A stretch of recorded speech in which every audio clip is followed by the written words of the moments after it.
রাসূল আকরাম সাল্লাল্লাহু আলাইহি ওয়াসাল্লাম যখন পানি পান করতেন 6টা জিনিস খেয়াল রাখতেন। 1 নাম্বার, পানি যখন আপনি পান করবেন তেষ্টায় বুকটা চৌচির হয়ে যাচ্ছে, এখন না হলে শীতকাল পিপাসা কম লাগে, কিন্তু চৈত্র মাসে কিন্তু বুকটা চৌচির হয়ে যায়। অনেক সময় তেষ্টায় এত পানির চাহিদা হয় যে মনে হয় যে সমুদ্রের সব পানি আপনি একা খেয়ে ফেলবেন। রমজান মাস ইফতারের আগে এই অবস্থা হয় কিন্তু অনেকের। তো পানি আল্লাহর একটি নিয়ামত, এই জন্য প্রথমে যখন পানি পান করবেন বিসমিল্লাহির রহমানির রহিম বলার চেষ্টা করবেন, বিসমিল্লাহ বলবেন।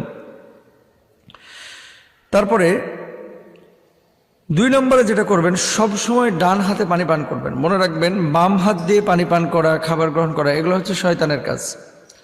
এটা রাসূলের উম্মতের কাজ না, সুন্নাহের কাজ না, সুন্নাহসম্মত কোনো বিষয় না। রাসূল আকরাম সাল্লাল্লাহু আলাইহি ওয়াসাল্লাম বলেছেন, কখনো খাবার এবং পানীয় বাম হাতে গ্রহণ করবে না, কেননা শয়তান বাম হাতে খাবার গ্রহণ করে। আমাদের এই জামানায় কিছু